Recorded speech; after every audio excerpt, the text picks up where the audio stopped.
Sejamos bem-vindos a uma conversa sobre como enfrentar o monstro do sono.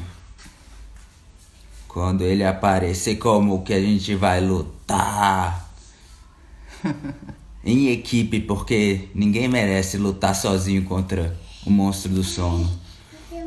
O segredo para sobreviver a essas batalhas ileso é lutar em equipe contra a privação de sono.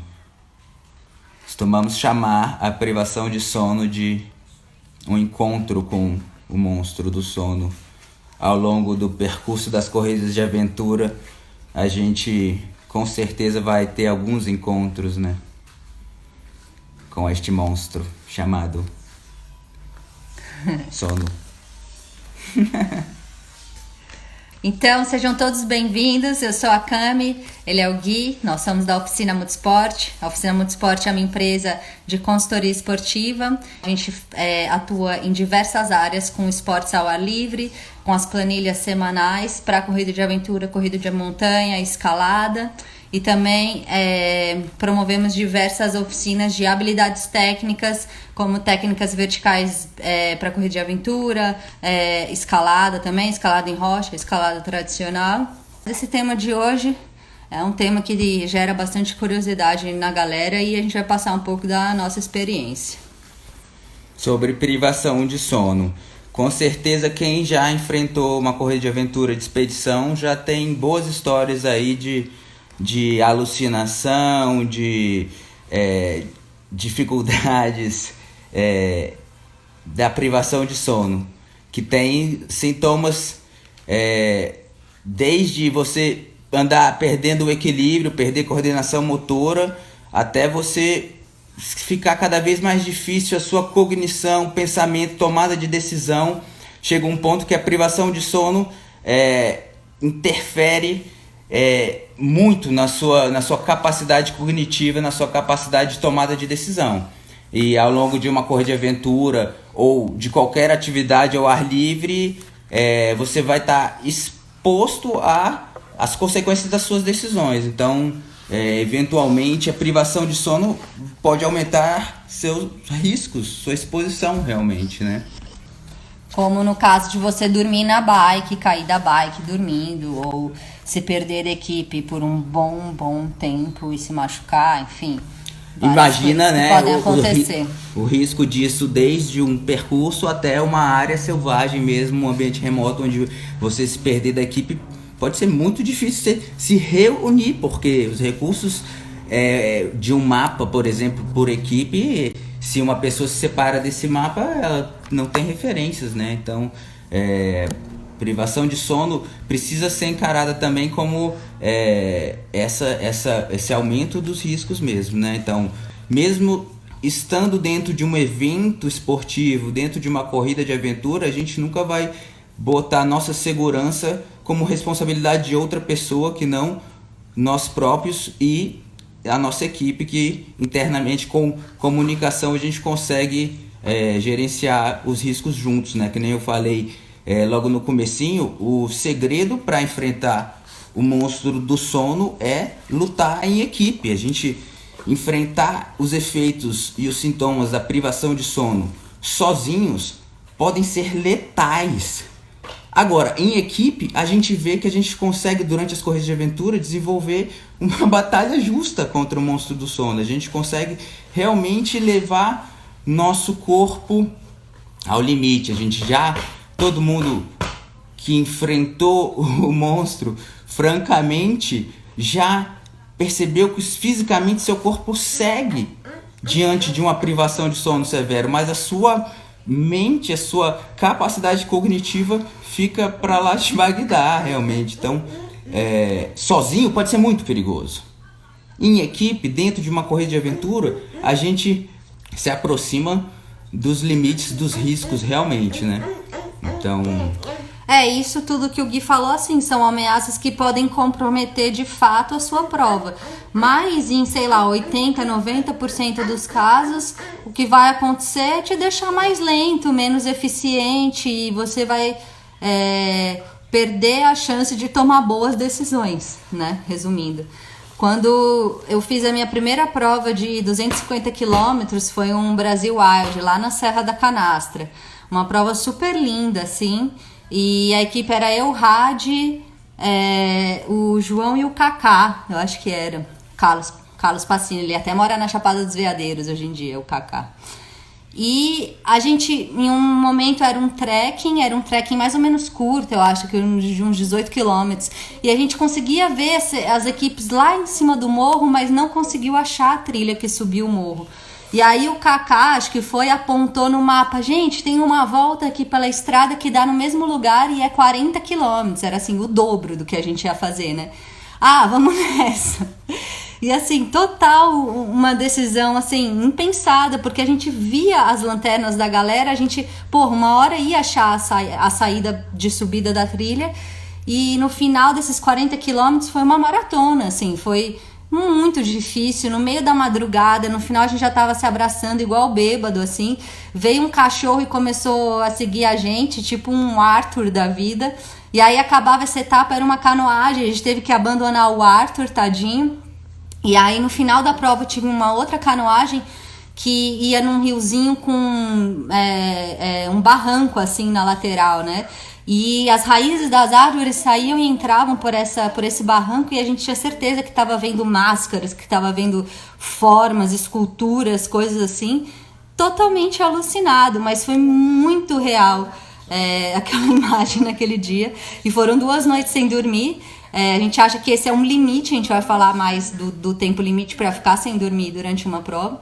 Mas assim, a primeira experiência é sempre chocante, sempre vai ser. É um choque no sistema. A gente costuma dizer que para o organismo é um choque no sistema realmente. Mas a gente vê também adaptações. A nossa experiência como atleta e como treinadores também, a gente vê que o organismo sofre adaptações com o estímulo da privação de sono. Então, antigamente, a gente precisava de mais tempo para se recuperar de uma exposição à privação de sono, né? A gente vai falar também o que a gente acha sobre recuperação da privação de sono, porque talvez seja o que deixe uma corrida de aventura de expedição com a recuperação mais lenta, realmente. As provas que a gente enfrenta, que a gente passa mais tempo sem dormir, a gente precisa de mais tempo para se recuperar. Mas os efeitos da privação de sono só vão afetar em provas que tenham no mínimo 2 noites. A primeira noite, provas de corrida de aventura que durem até 24 horas, a gente consegue enfrentar ela sem dormir. Vão ser, inclusive, bons estímulos para essas adaptações do organismo. Mas provas que têm 48 horas, né, 2 noites, 3 noites em diante, a gente realmente precisa planejar como enfrentar essa privação de sono. É uma habilidade treinável. Privação de sono, a gente pode realmente criar até estímulos simulados, sessões de treino simulando as condições de privação de sono. Mas o que a gente sabe também é que a partir de 48 horas de privação de sono, a sua capacidade cognitiva cai em 25%. Então você já, na partir da segunda noite, as suas decisões, a sua tomada de decisão já está sob o efeito dos sintomas da privação de sono. E a cada 24 horas, então na terceira noite, você já teria a metade da sua capacidade cognitiva. Na quarta noite, você teria só 25% da sua capacidade neurológica, e na quinta noite você morreu. Então, uma coisa que a gente precisa tomar consciência é que privação de sono mata.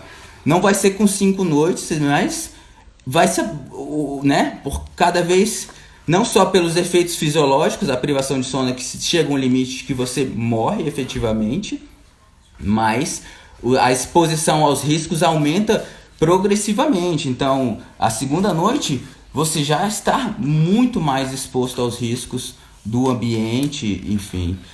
A gente faz muita analogia da privação de sono com o motorista dirigindo o carro. Ele percebe os efeitos da privação de sono. Se ele não comunicar os integrantes da equipe ou os passageiros dele de que ele precisa de ajuda, ele está botando todo mundo em risco ali. Então, na corrida de aventura, a gente também consegue perceber a hora que a gente tá sofrendo os efeitos de privação de sono, a gente precisa conversar com a nossa equipe como se a gente estivesse dirigindo um automóvel e enfim, né? Imagina você dormir em cima da bicicleta realmente a 40 km por hora, pode ser letal.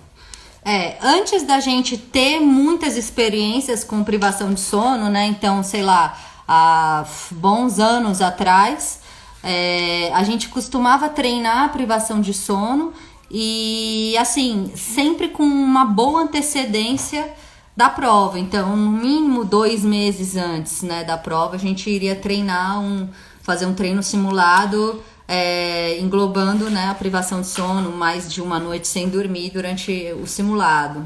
Porque quanto maior a inexperiência com a privação de sono, mais longo vai ser o tempo de recuperação. E atualmente, pessoalmente, a gente percebe que esse tempo diminui. Então, porque a gente tem muitos anos de experiência, de treinamento, de estímulos, a gente sofre adaptações que hoje em dia não é mais aquele choque no sistema do nosso organismo quando a gente enfrenta uma prova que a gente fica com bastante privação de sono. E essa privação de sono, ela pode ser de 48 horas, como ela pode chegar a 60 horas. O máximo de tempo que a gente já passou sem dormir, a gente estava junto, foi um período de 60 horas que a gente não recomenda para ninguém. Foi insustentável. A gente estava completamente fora de um nível de segurança para tomada de decisões. E afetou o nosso resultado na prova específica que a gente se expôs a ficar 60 horas sem dormir. E em outras situações colocaria em risco a nossa vida realmente, né? Então a gente alcançou esse teto, sabe? A gente experimentou ao longo da carreira de atleta mesmo, e quando a gente se expôs a 60 horas sem dormir, a gente falou, a gente não quer passar desse limite aqui de segurança, né? E hoje em dia, a gente prescreve o treinamento simulado. Como é que a gente prescreve simulado? Sempre tendo esse espaço de pelo menos 2 meses para se recuperar do treino.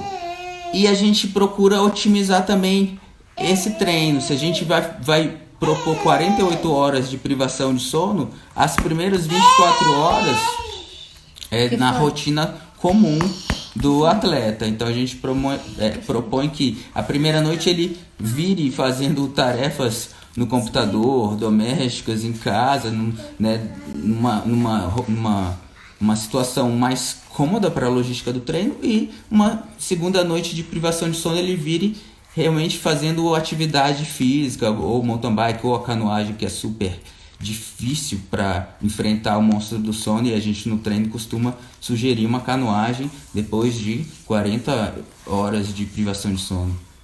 Uma canoagem de 8 horas. E assim, as provas de 24 horas e um pouco mais de 24 horas que você vira uma noite completa também são bons treinos, né? Também é um primeiro passo, também né, o primeiro degrau aí para você.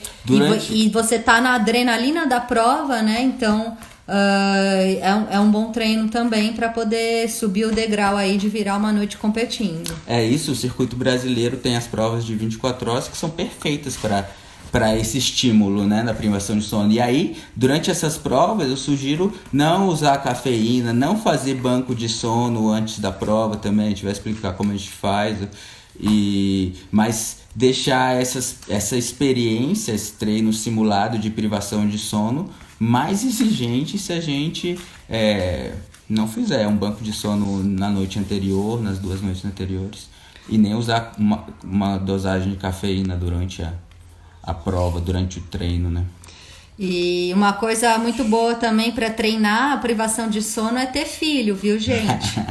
Ter filho é maravilhoso para treinar. Você tá assim, no meio daquele sono profundo e tem que acordar, e tem que acordar de novo, e tem que acordar de novo, e tem que levantar, e tem que dar de mamar, e tem que trocar. E assim, durante o dia você fica igual um zumbi com um balde de café movendo de lá para cá. Tem muita gente que acha que o banco de sono, que a gente chama, não é válido, porque, sei lá, por quê? Pra nós, a gente acha bem eficiente como é o banco de sono. Você dormir demais nas 2, 3, 4 noites na semana anterior, da prova. Então, você priorizar o sono em detrimento a qualquer outra coisa, né? Até mesmo ao treino. Você deixar de acordar às 5, 6 da manhã, porque sua rotina é mais puxada, para dormir, porque você vai ter uma prova de 5 dias virando noite na outra semana, é mais eficiente do que você sair e fazer aquele último treino, né? Então, priorizar o sono e tirar pequenos descansos ao longo do dia também, descansar o máximo possível. Período de polimento, que são os 10 últimos dias antes do evento, né? Então a gente procurar dormir bem.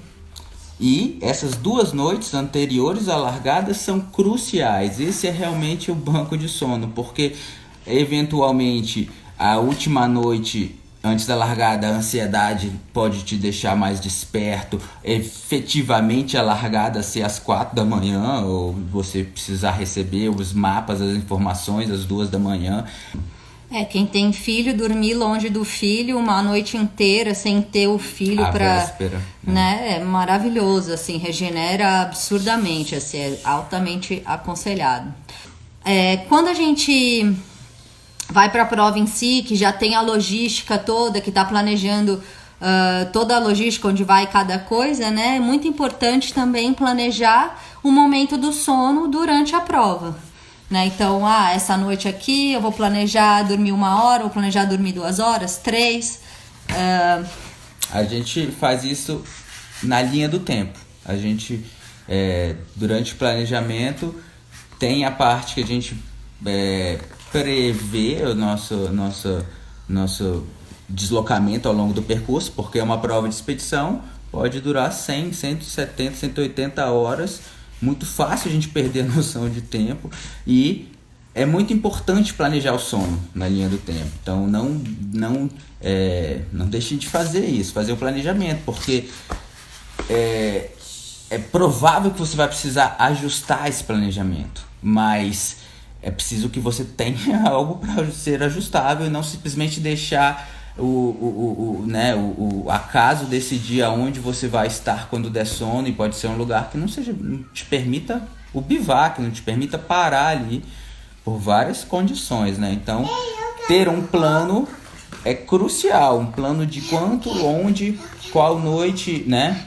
Qual estágio da prova, em qual modalidade você vai estar, para você planejar o sono e a partir daí poder ajustar durante o percurso, né? No pré-prova, eu vou pegar. Não deixe de fazer um planejamento na linha do tempo, né? E assim, aí na hora da prova, se tá todo mundo adrenalizado, sem sono nenhum, por causa da circunstância, é uma hora de reavaliar o plano, mas de repente aceitar que daqui pra frente não vai ter mais lugar para dormir. Então, assim, não tá ninguém precisando agora, mas a gente planejou aqui por conta de não sei o que vem depois, e a gente não vai conseguir descansar. Então, vamos manter o plano, entendeu? Coisas desse tipo. Um plano prévio é muito interessante. No Ultra Fjord, não lembro o ano, um atleta saiu do trabalho na quinta, pegou 2 voos até o local da prova, largou na sexta, e na madrugada do domingo ele dormiu na montanha e morreu de frio. Exatamente o que a gente mencionou, é uma tragédia, o risco da privação de sono é realmente de uma tragédia. Quando eu percebi isso foi quando eu estava em uma prova de corrida de aventura e num estágio de mountain bike, e a 40 km por hora na estrada, o meu parceiro de equipe veio do meu lado e... Não! Nunca mais durma na bicicleta! Eu olhei no meu velocímetro e tava 40 km por hora, eu tava prestes a voar ribanceira abaixo. A gente falou de pré-prova, fazer treinos simulados. Você precisa de um ambiente seguro para fazer uma privação de sono, um treino de privação de sono. Então, como a gente sugere isso, é nunca estar sozinho, nunca estar todos envolvidos no treino com a mesma privação de sono. Então, quem está com a maior exigência desse treino tem mais 2, 3 integrantes da equipe ou do treino para fazer a segurança dessa pessoa que está completamente sem consciência mais das decisões próprias, sabe? Quando você se propõe a estar nessa situação, você não pode estar sozinho. É uma confiança na equipe. Você entrega a sua vida na equipe. Você tem que fazer isso de maneira consciente, comunicativa, uma comunicação eficiente. Quando todo mundo está com privação de sono, a comunicação já fica mais difícil. E é primordial que você faça entender que você já não tem mais capacidade de tomar decisão. Você precisa que seus amigos te protejam, para você não sair andando pro lado errado na trilha e se perder para sempre, para você não cair no buraco, enfim. Então, a pergunta é assim, né? Qual que é o mínimo que a gente tem que dormir para poder performar no máximo, no máximo para conseguir completar uma corrida de aventura? Então, esses fatores que a gente já citou um pouco para ser levado em consideração, que é a sua experiência prévia com a privação de sono. Se você já teve experiência, né, faz muita diferença você ter corrido 1, 2 provas ou 10 provas, né? A distância total da prova, então, se vai virar 1, 2, 3, 4 ou 5 noites. Se o nível da navegação é muito difícil, é técnico, os trekkings são difíceis, tem muita orientação, etc. Se vai ter dark zone, também o clima, que a gente vai falar mais pra frente também, pode afetar o momento que você escolhe para dormir.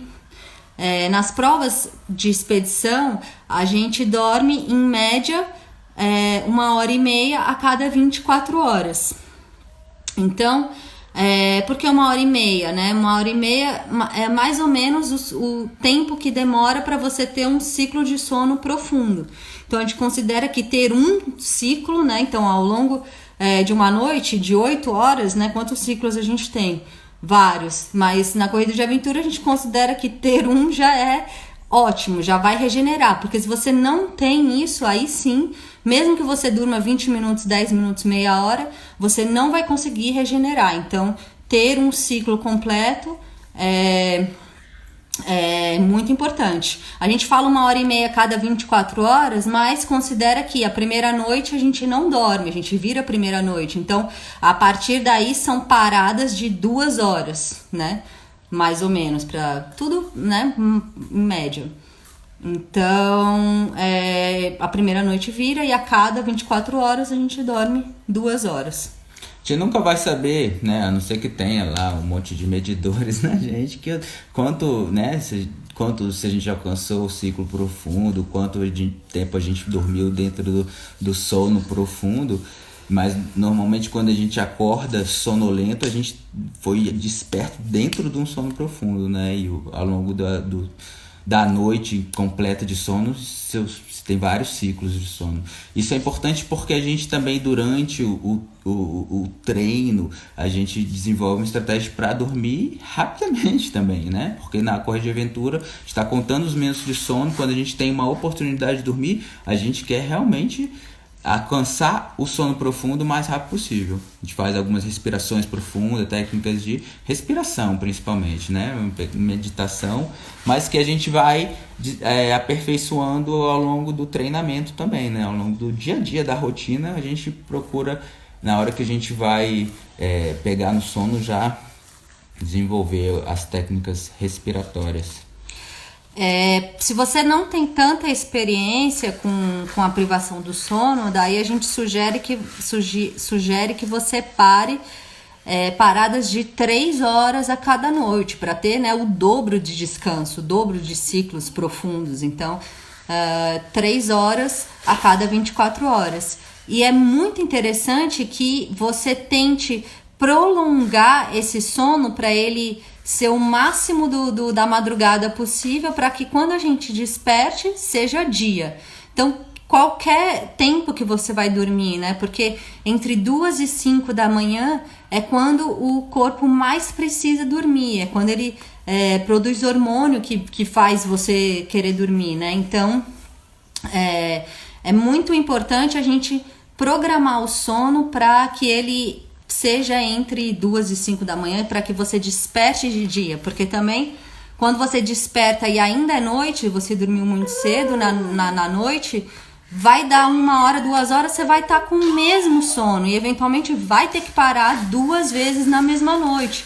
Então, quanto mais você conseguir prolongar esse sono, e se tá tipo 2 horas ou 3 horas do amanhecer, vamos dormir até amanhecer, né? Porque quando você acorda e tá de dia, porra, renova muito, né, as esperanças, né, de um novo dia numa coisa de aventura, assim.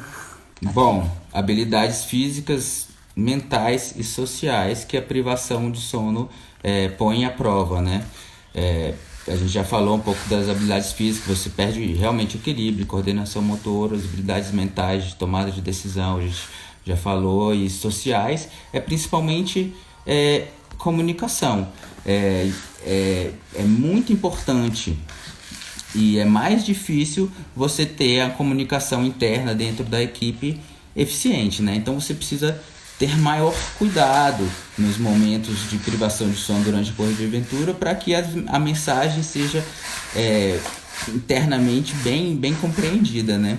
E a gente tem algumas histórias engraçadas de mensagens bem compreendidas, porque a gente competiu os últimos anos no Paraguai com uma equipe que tem o Nick inglês e o John espanhol, né? E aí a gente recebe as informações da prova em espanhol, processa em português, comunica em inglês para o Nick, e ao longo das noites de privação de sono, essa mensagem era como se a gente entendesse claramente, como se o Nick entendesse claramente português, ficou uma língua única, né? É muito difícil falar outra língua, ainda mais 2 línguas depois do 3º, 4º dia de prova. Você não aguenta mais ter que repetir ou ter que falar em outra língua, mesmo entender outra língua, né? Fica bem complicada. E isso faz com que a gente trabalhe mais o cérebro, que até mantém a gente mais ativo de certa forma, entendeu? E a gente... Aí uma atitude realmente de também sempre ter clara as ideias, de que se eu estou compreendendo direito, porque a realidade fica toda muito, muito diferente, muito difícil a comunicação durante a privação de sono. Mas eu vou voltar na tecla do risco gigante, porque a gente teve uma experiência na corrida de aventura no Mundial das Ilhas Reunião, que a gente competiu pela equipe de Hong Kong com um americano e um tailandês. A gente se comunicava em inglês dentro da equipe. A prova era uma prova francesa, mas a gente recebia informações em inglês também.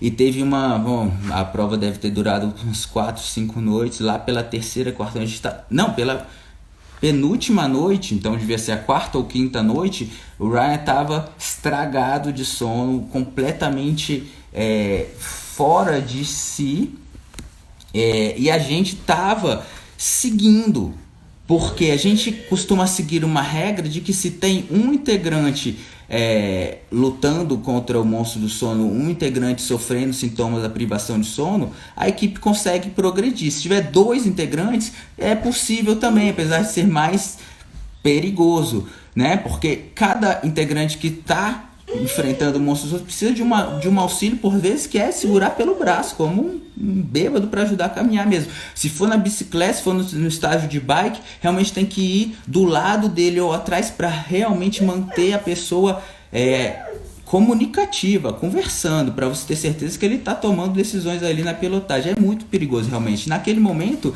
o Ryan estava sofrendo de privação de sono e eu e a Cami e o Jay estavam progredindo, conversando com ele na bike e tudo. Só que a transição desse estágio de bike era para um rapel, era um trekking que começava já com rapel, e a gente chegou no rapel com o Ryan nessas condições. Mas porque a mensagem foi mal passada, a gente compreendeu que ele estava bem, entendendo, já tinha se recuperado da privação de sono, ele estava entendendo bem a realidade, e ele queria descer em primeiro no rapel, ele queria liderar a equipe para agilizar o processo do rapel, e foi, desceu nas cordas, e a gente escutou lá de baixo e a corda ficou frouxa. Não, e a corda não soltou, né? A corda ficou tensionada. Deixa eu terminar. É importante salientar um ponto nessa prova que a gente tinha paradas obrigatórias para dormir. Paradas obrigatórias tinha dark zones, na verdade. E esse trecho era logo antes de um trecho de remada no mar, que era uma dark zone. Então a gente só ia largar naquela manhã. Assim, faltava o rapel e 3 quilômetros andando dentro desse rio, que era um rio seco, para chegar nesse AT que a gente ia dormir, descansar. Então realmente a gente estava assim, puxando o limite dele. Se fosse em qualquer outra situação, a gente teria parado para dormir ali, pelo menos um power nap. Alguém falou do power nap, a gente vai falar aqui daqui a pouco, 10, 20 minutos. Enfim, ele gritou, mas a corda não liberou e passou-se os minutos, o staff da prova mandou a Cami descer em segundo, porque a gente já tinha decidido que o segundo integrante ia ser a Cami, ela já desceria pela outra corda, porque a situação ficou ali de meio tensa. A gente não sabia se ele tava na corda ou não. E aí eu fui descendo o rapel, daqui a pouco, antes de chegar no chão, está o Ryan tocado num platô na parede, a uns 8 metros do chão, assim. E ele alegou que a corda não chegou no chão e que ele precisou parar ali e era melhor descer pelas raízes. A gente se deu conta do nível de privação de sono que ele tava. Graças a Deus que a alucinação foi só a 8 metros do chão. Enfim, aquilo colocou pra gente, essa experiência colocou a gente realmente consciente dos riscos que a gente passa, da responsabilidade que a gente tem sobre a gente, sobre os nossos parceiros de equipe também, né? A gente não enfrenta o monstro do sono sozinho. E mais tarde nessa prova, o Ryan caiu da bike e ele acabou que quebrou a costela, terminou a prova com a costela quebrada. E eu também caí da bike, dormi e caí, ele também dormiu e caiu. E assim, pra mim foi muito rápido, eu nem tava com tanto sono assim. De repente eu dormi, perdi a frente da bike, me estatelei no chão. E aí eu vi o perigo, né? E aí, assim, se um, né, tá com muito sono, a gente gerencia, igual a gente falou. Se 2 estão com muito sono, o bicho já começa a pegar. Se tem 3 que estão assim, para e dorme, onde seja. Nessa ocasião, nas Ilhas Reunião, era a última noite. E aí a gente costuma assumir uma função dentro da equipe de uma pessoa que é o gerenciador do sono. Essa pessoa ela vai perceber que os sintomas da privação de sono, tem alguém da equipe que está precisando de um apoio, às vezes é só conversar ou efetivamente apoiar fisicamente para não cair. Mas naquela prova aí nas Ilhas Reuniões era a última noite e eu estava navegando, fazendo função de gerenciar o sono dos 3 e eu conversava com os 3 sobre as referências de navegação. Era a última noite, eu conseguia sentir o cheiro da linha de chegada depois de 6 dias. E a gente precisou parar para dormir, porque eu não consegui gerenciar o sono deles sozinhos. Eu conversava com eles respondiam e caíam da bicicleta na sequência. E a gente precisou, na última noite, a poucos quilômetros da linha de chegada, parar para dormir. E pela primeira vez na vida eu fiquei sentado e não precisei dormir. Fiquei assim, a gente parou 20 minutos, sei lá. Eu acho que o combinado era 20 minutos, eu com 14 minutos levantei todo mundo. Pela primeira vez na vida. Fora técnicas, né, de tentar conversar com a pessoa, tentar cantar também. Cantar é muito bom, cantar em voz alta, né, esse tipo de coisa.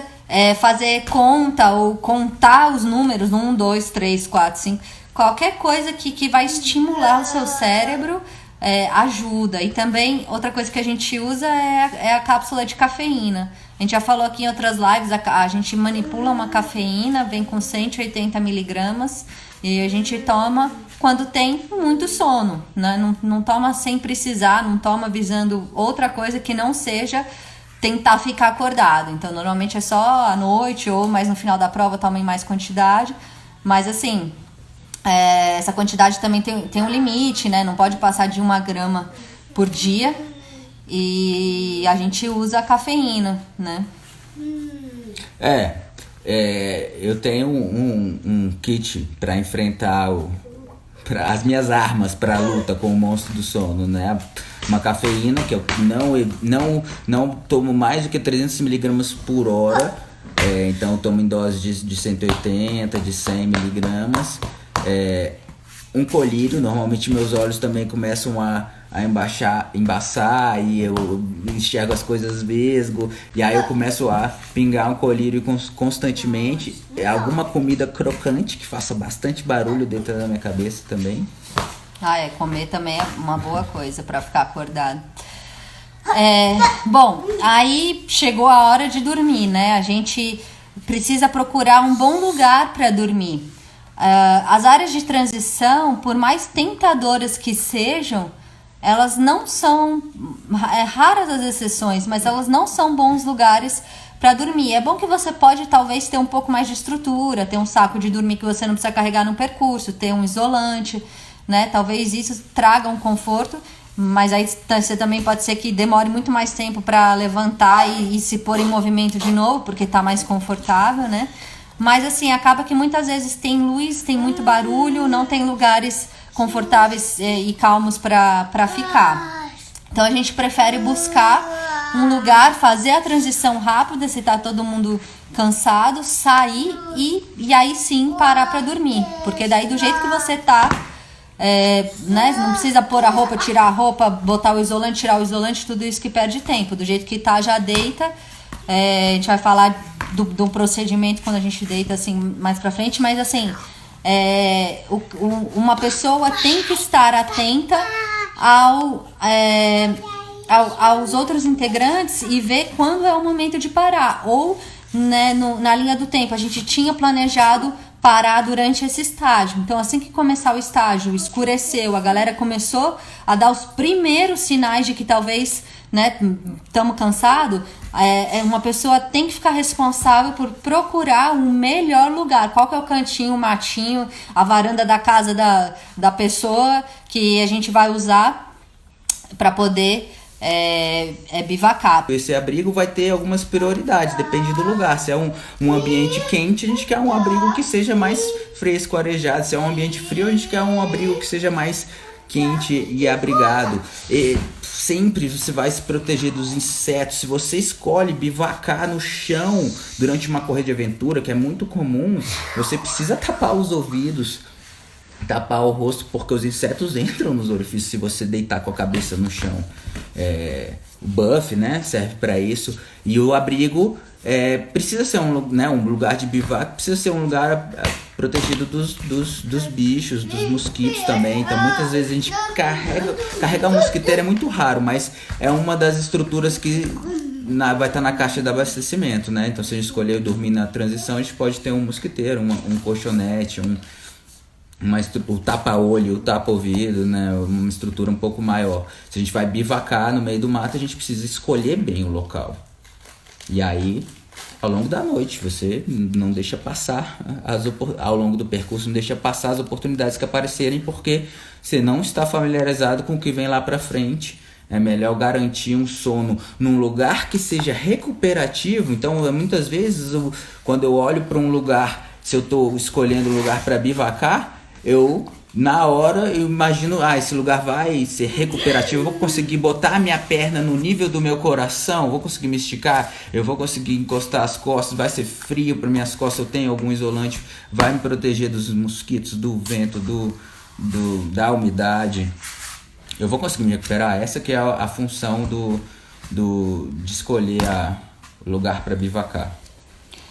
Não tem ao longo do percurso de uma corrida de aventura, não tem muitas oportunidades de um lugar bom para bivacar.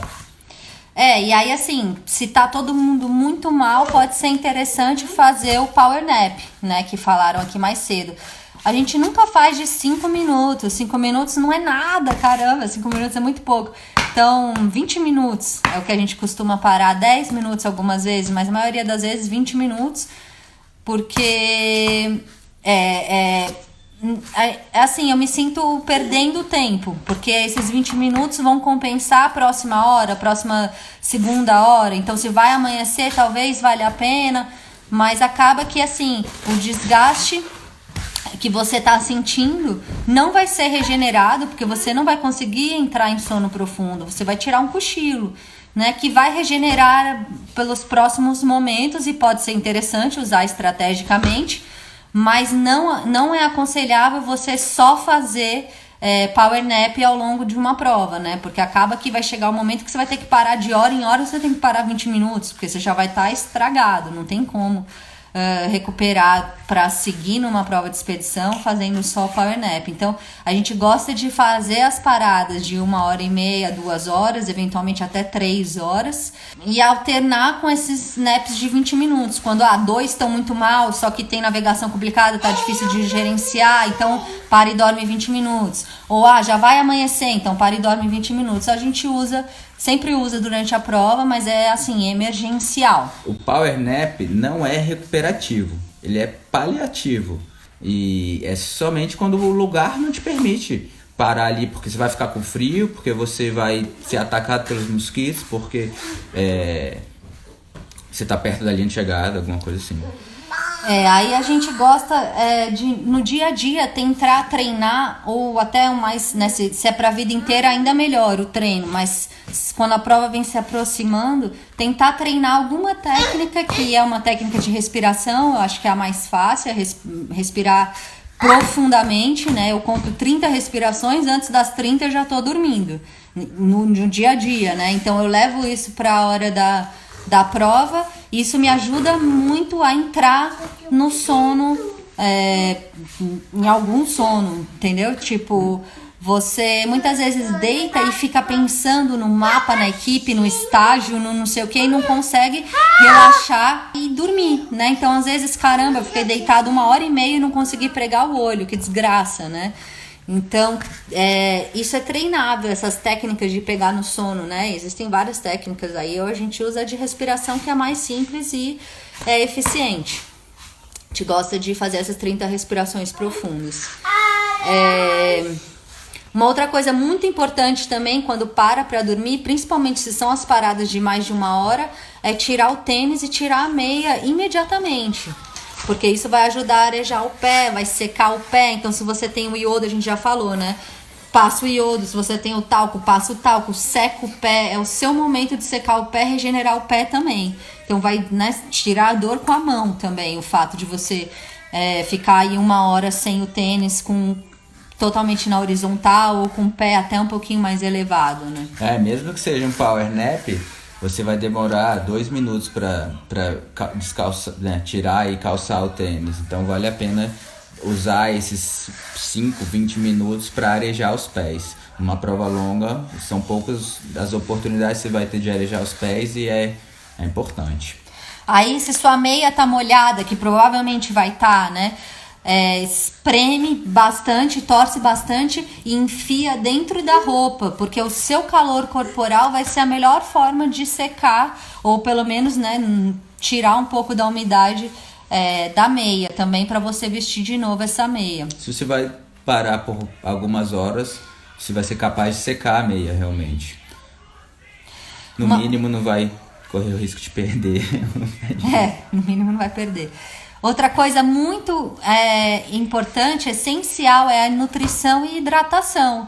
Antes de você parar para dormir, você tem que comer, você tem que se hidratar. Mesmo que isso leve 5 minutos ali sentadinho antes de realmente deitar, sabe? Mas engole alguma coisa. Então a gente acha que esses são os momentos ideais para tomar os shakes de proteína na prova, porque é líquido, você vai estar hidratando e alimentando ao mesmo tempo. É a hora de botar a dose de proteína para dentro, porque você vai estar totalmente parado, né? E o corpo vai conseguir regenerar e usar a proteína para regenerar mais interessante também. Mas o que você tiver, o importante é colocar calorias para dentro e se hidratar o máximo possível, porque essa energia que está entrando, ela vai de fato para a sua recuperação, né?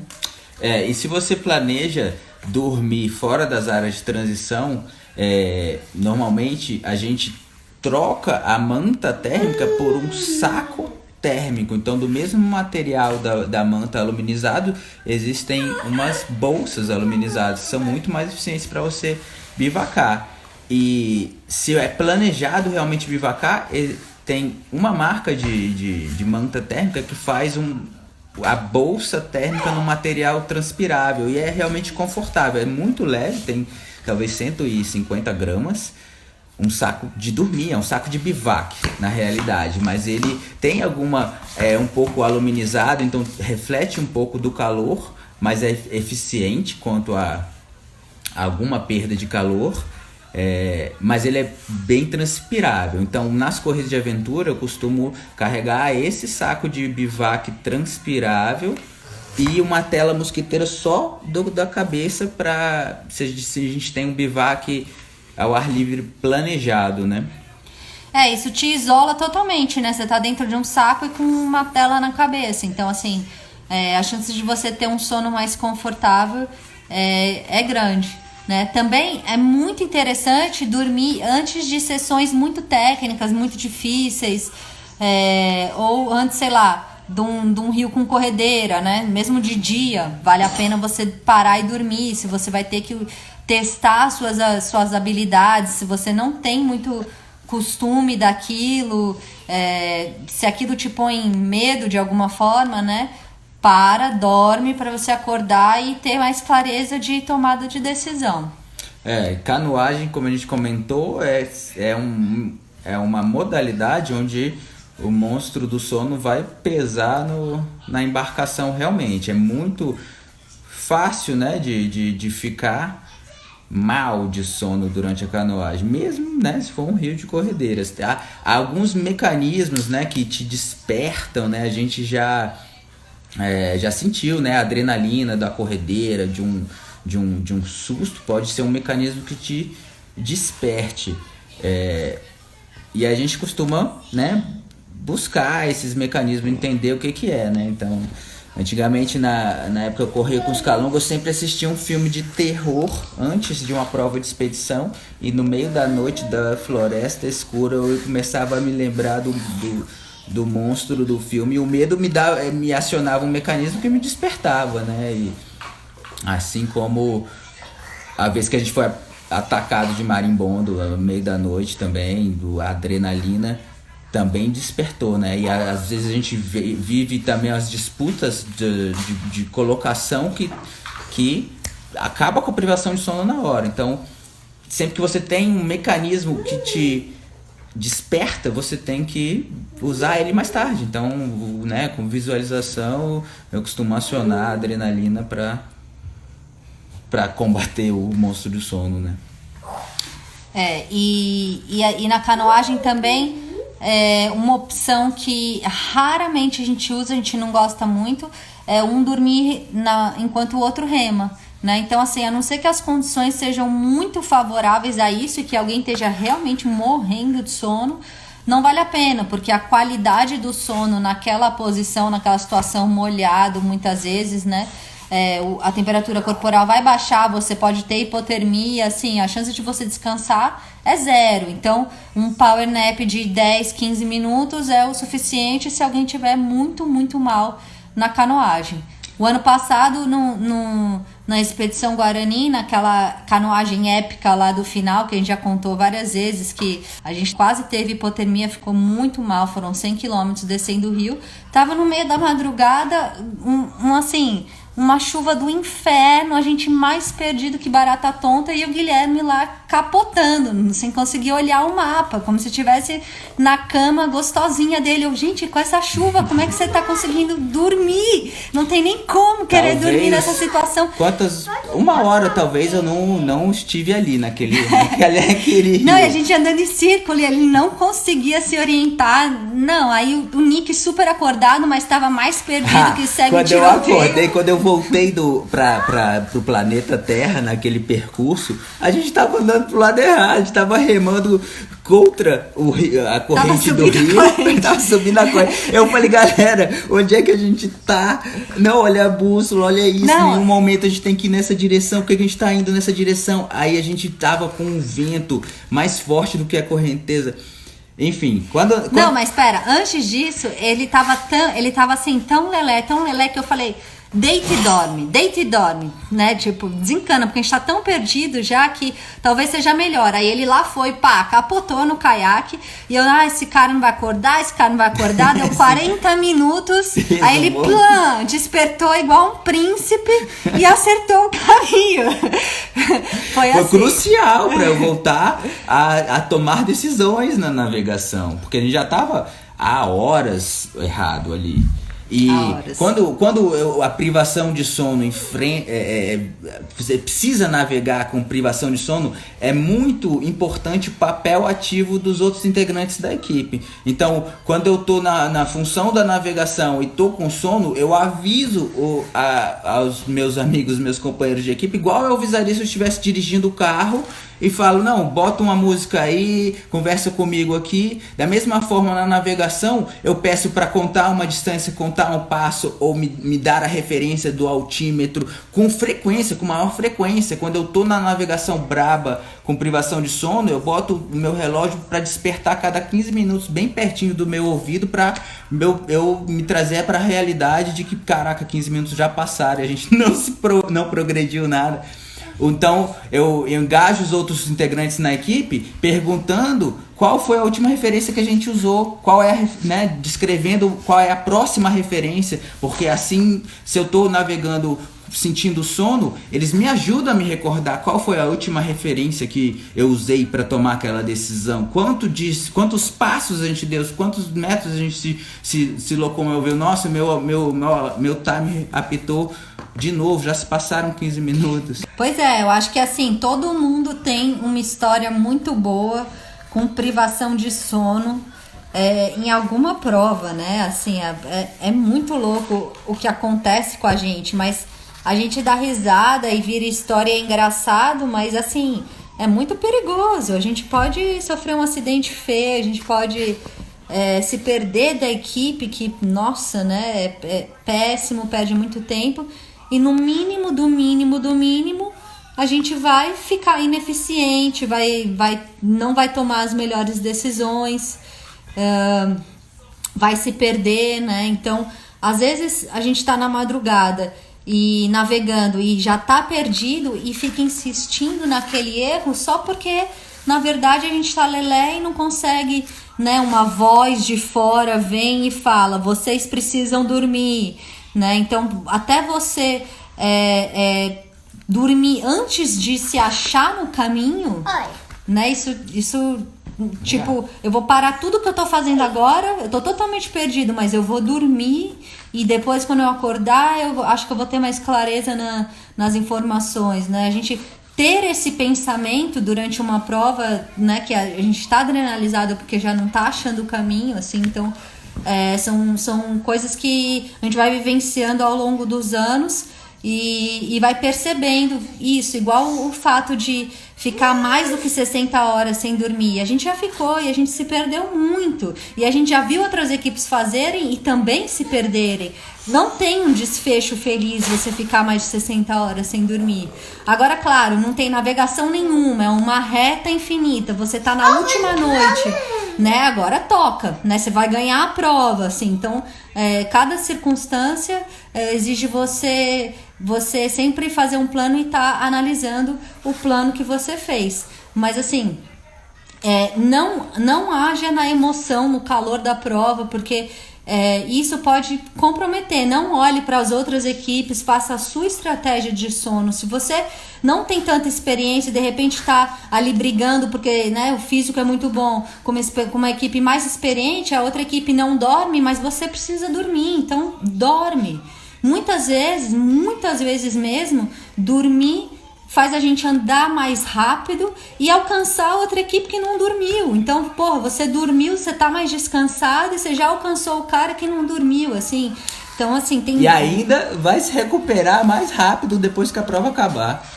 Exatamente. Aí, assim... Então, não tem jeito, é a melhor solução, realmente. Quando as decisões começam a se atravancar, ficar difícil decidir, a melhor decisão é dormir. Na grande maioria das vezes. A gente já viveu várias experiências onde a gente se perdeu durante 3, 4, 5, 6, 8 horas para decidir dormir e achar o caminho em menos de 1 hora. Então, muitas vezes se repetiu e agora a gente usa esse parâmetro, sabe? Se a partir de 48 horas de privação de sono eu já tenho 25% da minha capacidade de tomada de decisão depletada, eu já tomo mais cuidado com as minhas tomadas de decisão. Eu já vou prevenir isso, vou minimizar os efeitos da privação de sono quanto eu possa, né? Se eu passar mais de 48 horas, minhas decisões estão comprometidas. Mesmo sem eu perceber, né?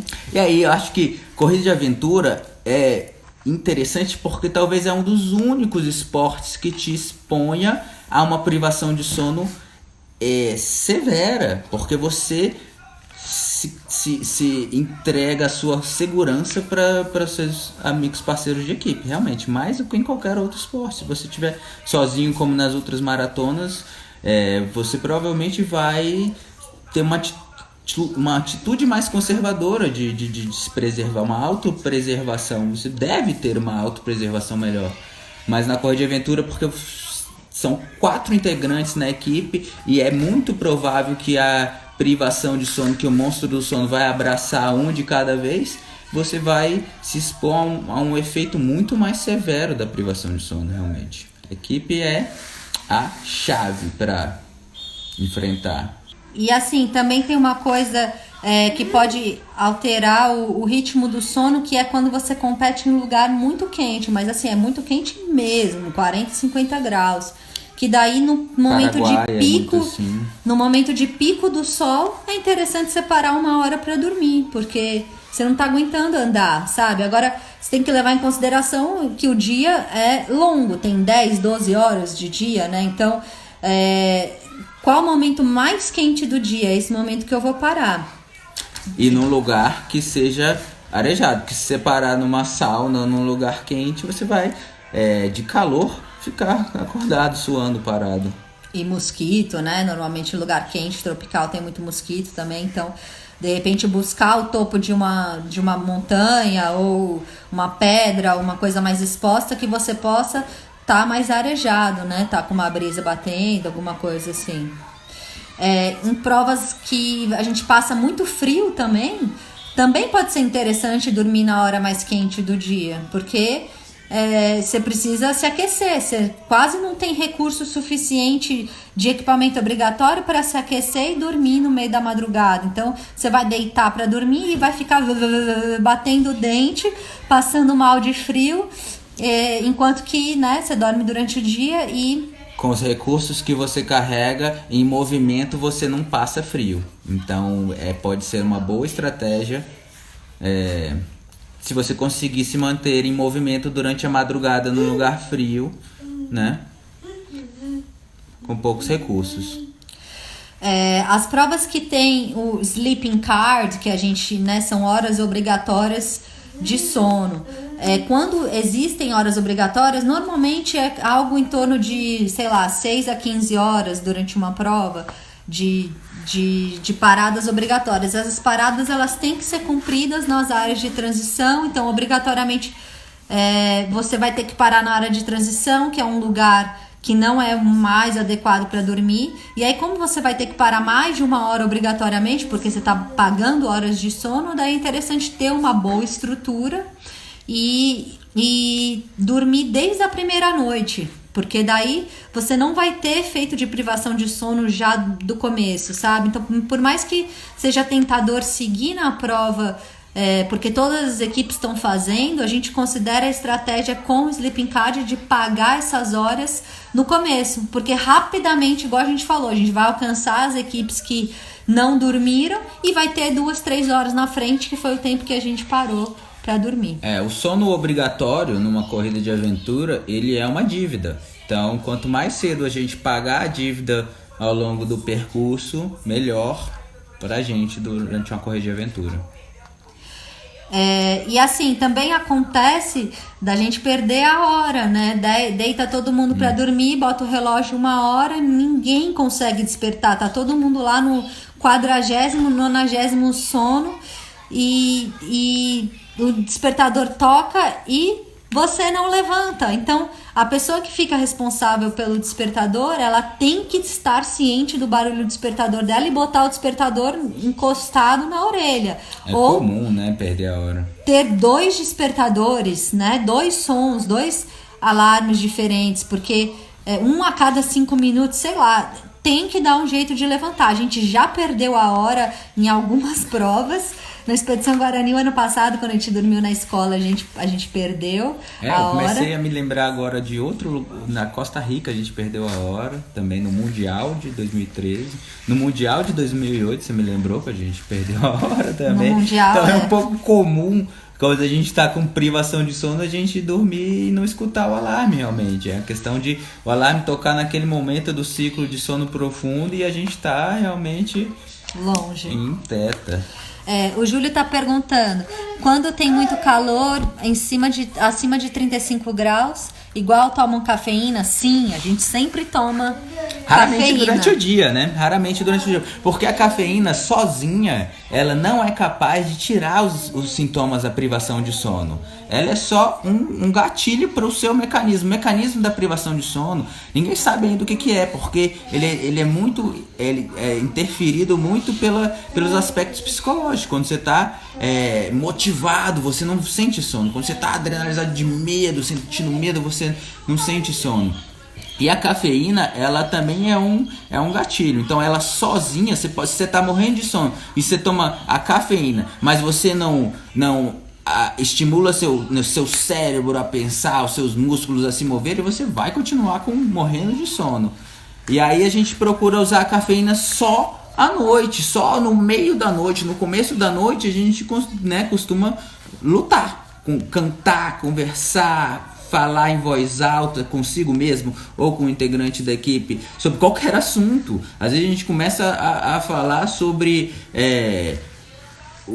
a receita de bolo só pra falar, pra lutar contra o sono. E tem uma outra coisa da cafeína também, que assim, até por essa razão ela não é mais uma substância banida, né, do doping, porque você adapta o corpo muito fácil à cafeína. Então, assim, se você é viciado em café e toma café antes de dormir, não espere que a cafeína vai fazer algum efeito em você durante a prova, sabe?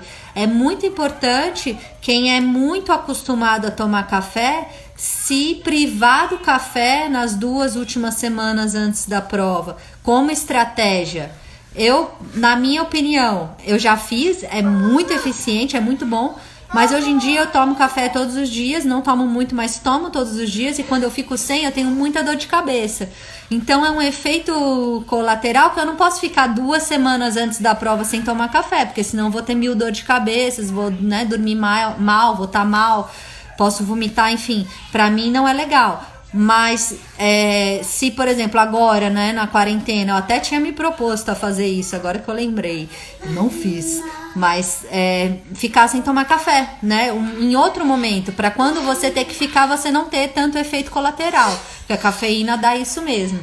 A cafeína às vezes afeta meu trato gastrointestinal, me dá azia, então eu não tomo maior dose do que 300 miligramas por hora e não passo de 1 grama por dia, a cada 24 horas. Uma história clássica do Oscar também, quando a gente fez o EcoMotion, que o final era da Ilha Grande para o continente, remava aquele mar ali de Angra dos Reis e chegava em Paraty, era uma canoagem infinita aquele final do EcoMotion.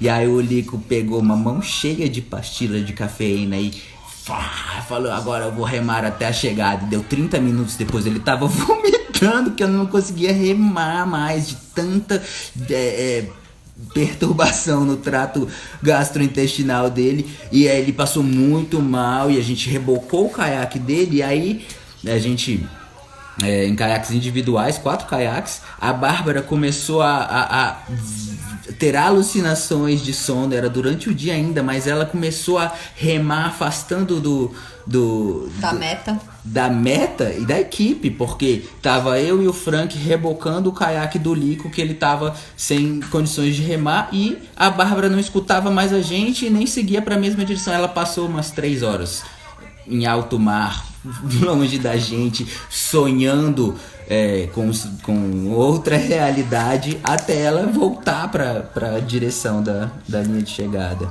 Cafeína acelera a sua desidratação. Toda vez que você tomar cafeína, previna-se tomando um pouco mais de água com sais minerais.